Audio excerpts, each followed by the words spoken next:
మిగిలిన సంఘాలను ఆహ్వానించిన సందర్భాలు చాలా తక్కువ. ఈ సందర్భాలు ప్రత్యేకించి మన రాష్ట్రానికి తీసుకుంటే ప్రొటెస్టెంట్స్కి, ఆర్థడాక్స్ వారికి ఆంధ్రప్రదేశ్ కౌన్సిల్ ఆఫ్ చర్చెస్ ఉంది, అలాగే ఆంధ్రప్రదేశ్ బిషప్స్ కౌన్సిల్ ఉంది, క్యాథలిక్ కౌన్సిల్. ఈ రెండు కలిపి ఏపీ ఫెడరేషన్ ఆఫ్ చర్చెస్. నేను ఎక్కడికైనా ఏ దేశానికైనా ఇలా ఉంది అని రాస్తే అవునా, ఈజ్ ఇట్ సో, ఇదే ప్రశ్న. ఇది నిజమా, ఇది నమ్మశక్యమేనా? ఆంధ్రప్రదేశ్లో ఇలాంటి ఐక్యత ఉందా? క్యాథలిక్కులు నాన్ క్యాథలిక్కులను ఒప్పుకోవడం ఏమిటి, వీళ్ళు వాళ్ళను ఒప్పుకోవడం ఏమిటి, ఇద్దరు కలిసి ఏపీ ఫెడరేషన్ ఆఫ్ చర్చెస్ ఇన్నేళ్లుగా నడిపించడం ఏమిటి అని ఆశ్చర్యపడుతున్నారు ఇప్పటికి కూడా.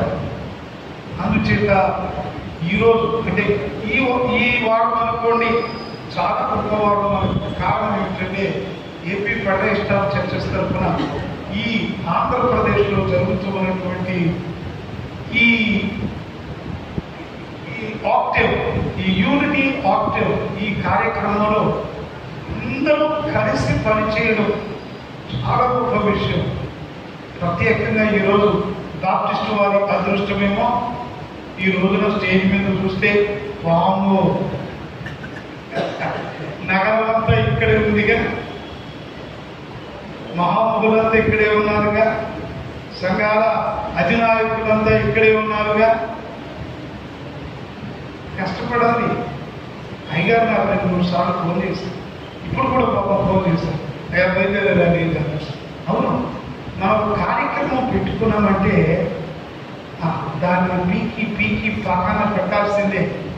ఆ బాధ్యత కలిగిన వ్యక్తి దానికోసం పాటుపడాలి. చూడండి, క్రాంతి గారిని మనం చూస్తే లూథరన్ సంఘం ఆయన 2 స్లైడ్లే చేసేసి పెట్టేసాడు ఊరంతా. అవును, దాని మీద ఇంట్రెస్ట్ పే చేయాలా? ఆ సంఘానికి చెందిన వాళ్ళు ఎవరో ఒకరు బాధ్యత తీసుకుని గట్టగట్టేవాడు ఎవడైనా ఉంటే పిల్లికి అది మరిగడద్ది, సౌండ్ చేస్తుంది. అంతేగాని గంట కట్టడానికి కూడా భయపడిపోతారు మన వాళ్ళు. ఈరోజు అయ్యగారి యొక్క గొప్పదనం, అయ్యగారి యొక్క శ్రమ భరించరా?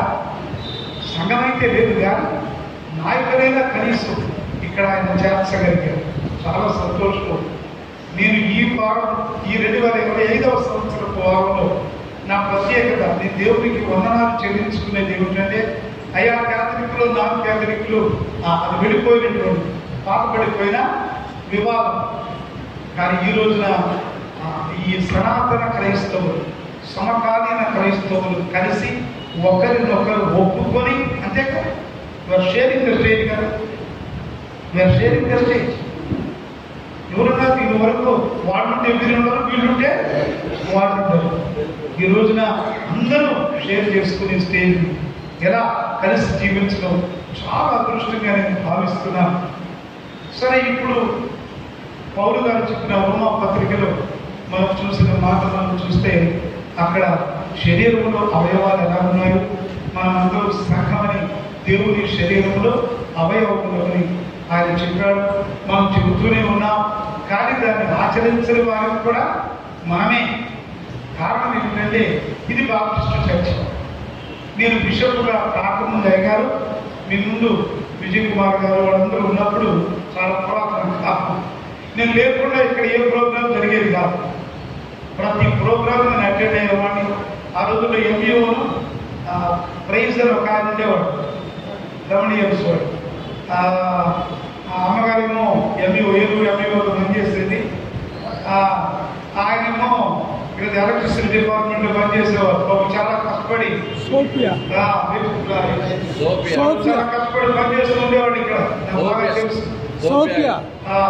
తర్వాత ఇది పాపులు వారి వితరణతో ఆలయాన్ని వృద్ధి చేశారు. చాలా సంతోషం. సరదాగా అంటునేవాడిని, ఎక్కడైనా ప్రసంగం చెప్పొచ్చుగా, బాప్టిస్ట్ చర్చిలో చెప్పాలంటే నాకు కొంచెం భయం. ఎందుకంటే వాడు చాలా ఈ థియాలజీలో బాగా వేటూరుకున్నటువంటి సంఘం బాప్టిస్ట్ సంఘం. ఆంధ్ర క్రిస్టియన్ థియోలాజికల్ కాలేజ్కి పయనీర్స్ ఆఫ్ బాప్టిస్ట్ చాలా మంది తెలియదు.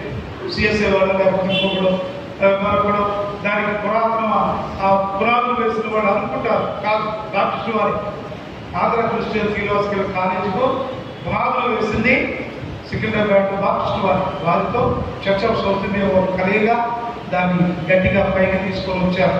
మెనోనైట్స్ వాళ్ళంతా కలిసి ఈరోజు అద్భుతమైనటువంటి వేదాంత కళాశాల, అలాంటి కళాశాలకు పురాతన వేసింది వీడే బాప్టిస్టులే. సరే, ఈ రోజున తెలుగు బాప్టిస్టులో, కెనడియన్ బాప్టిస్టులో, ఇంకో బాప్టిస్టులో పేరు పెట్టుకున్న ఓ విచిత్రం ఏమిటంటే, బాప్టిస్టు పాదిరి చదువుకుని ఒకవాడు ఎక్కడికైనా వెళ్ళి ఇండిపెండెంట్ సంఘం పెట్టుకున్న బాప్టిస్టు పేరు మరొక చాలా విచిత్రం. నిజం, ఈ సంఘం నుంచి ఎవరో విడిపోయి ఓ పాదిరి గారు కొత్తగూడు పెట్టుకున్నాడు అనుకున్నాం, సొంత సంఘం. ఆయన అక్కడికి వెళ్ళి కూడా ఏదో ఫిలడెల్ఫియా సంఘం, ఫిలడెల్ఫియా బాప్టిస్ట్ చర్చ్ అని పెట్టుకుంటారు. ఏ చర్చ్ వాడు పెట్టుకోరు. ఈవెన్ క్యాథలిక్ చర్చ్ వాడు బయటికి వెళ్ళా, లేకపోతే ఇంకో చర్చ్ వాడు బయటికి వెళ్ళా, ఎప్పుడు పెట్టుకోవడం నేను చూడాల. ఓన్లీ ద బాప్టిస్ట్ అంటే బాప్టిస్టు. నువ్వు ఎక్కడో కాదన్నాడు, తెలిసినా కదా, ఎక్కడి కథలు వెళ్ళినప్పటి ఆ బాప్టిస్ట్ పేరు మాత్రం మర్చిపోయారు. చాలా గొప్ప విషయం అది. అంటే తల్లి సంఘాన్ని మర్చిపో, ఏమొస్తుందని బాప్టిస్టు పెట్టుకుంటే బాప్టిస్టు ఎవరు డబ్బులు ఉన్నాయి, ఏమొస్తుందానికి ఏమో రాదు. కానీ ఆ బాప్టిస్టు వాడు అదంటే తల్లి సంఘం అనే ఉద్దేశంతో పెట్టుకుంటారంటే దాని వల్ల వచ్చేదేమి లేదు. కానీ ఈనాటి మన సంఘాలు సనాతన క్రైస్తవ సంఘాలైనా సంఘములో ఉన్నటువంటి ఈ దేవాలయం అనే, ఈ సంఘం అనే ఈ శరీరంలోని భాగాలే ఒకటి కానీ ఈ భాగం అంటే ఇంకో భాగంతో ఎక్కడ తెలుస్తుంది? ఈ పేద బాప్టిస్ట్ చర్చ్ ఆ పేద బాప్టిస్ట్ చర్చ్తోనే కలదు. అందుచేత మనం ఈ రోజున మన ఇండిపెండెంట్ అంటే మనకు సంబంధించిన మన సంఘాలని సంస్కరించుకోవాల్సిన అవసరం చాలా ఉందని ఈ రాత్రికాల సమయంలో ఈ ఆరాధన సందర్భంగా నేను మీకు తెలియజేస్తున్నాను. కేవలం మన క్రైస్తవ సంఘం ఇక్కడ ఉంది, ఈ స్థానిక సంఘం, ఈ సంఘంలో ఉన్న ప్రజలే ఒకటిగా లేదు. పౌలు గారు రోమా పత్రిక రాసిన మాట, ఎన్నేళ్ళు ఉంటుందో ఈ ఆలయం కట్టి లేదా ఈ సంఘం స్థాపించి అన్నేళ్ళుగా ఒక్కసారి పునరాలోచన చేసుకుంటే సంఘం ఐక్యతగా ఉందా? అలాగే వాక్యం చెప్తున్నా నేను, నా సంఘం ఐక్యతగా ఉందా? ఇక్కడ ఉన్న సంఘ కాపురులందరూ మీ సంఘాల ముందు ఐక్యంగా ఉన్నాయా అని ఒక్కసారి మనం ప్రశ్న వేసుకొని మన సంఘాలను సంస్కరించుకుంటే తప్పకుండా పక్క సంఘంతో శేఖ్యాన్ని ఇవ్వడానికి మనకి ఇబ్బంది ఏమీ ఉండదు. కాబట్టి పౌలు గారు చెప్పిన మాటలు ముందుగా ఇప్పుడున్న మన సంఘ కాపురుడు అందరూ మన సంఘాలను సంస్కరించుకుందాం. తప్పకుండా దేవుడు వెలుగై ఉండగా మనం వెలుగును కలిగి ఉన్నాం. గత ఆదివారం మా యాంగ్లికన్ చర్చ్లో లెక్చరరీ అదే ఏమిటంటే, దేవా నీవు వెలుగై ఉన్నావు, నీ వెలుగులో మేము నడుస్తూ ఉన్నాము అని. ఆ మాట వెలుగు అనే దాని మీద చాలా పాటలు ఉన్నాయి. ఆ దావిదు కీర్తనలో ఉన్న మాట చాలా మంది పాటగా రాశారు. నాకు ఆ పాటలన్నింటిలో మలయాళంలో ఉన్న ఒక పాట నాకు పూర్తిగా రాదు, కానీ ఒక పల్లవి నాకు బాగా గుర్తుంది. వెలుగు నిరంజోడి శోని వెలివా కానున్ను,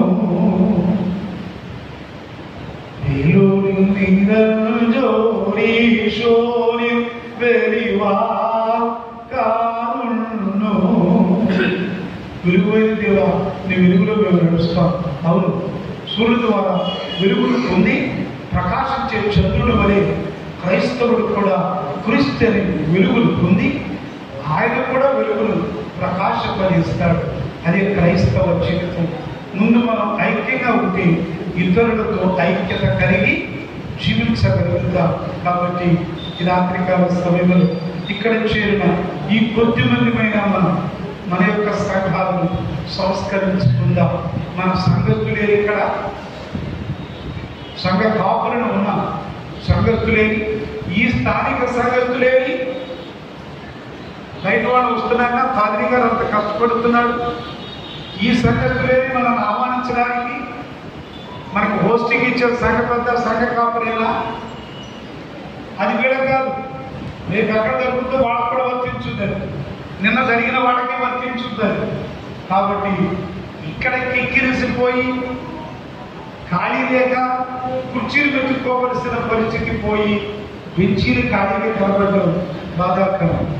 రేపటి నుంచైనా జరిగేటువంటి ఈ ఆరాధనలో దయచేసి సంఘ కాపులు వారి సంఘం ముందుండాలి, ఆ తరువాత మిగిలిన వాళ్ళు కూడా రావాలి. అప్పుడే దీని ప్రయోజనం మనకు ఉంటుంది. కాబట్టి మన సంఘాలను సంస్కరించుకుంటూ వచ్చే 2026 సంవత్సరం ఈ కార్యక్రమానికి మనమందరూ బ్రతుకుంటే అద్భుతంగా జరగాలని నేను ఆశిస్తూ, ఆకాంక్షిస్తూ, ప్రభువును ప్రార్థిస్తూ నాకు ఇచ్చిన ఈ అవకాశం అధ్యక్షుల వారికి వందనాలు చెల్లిస్తూ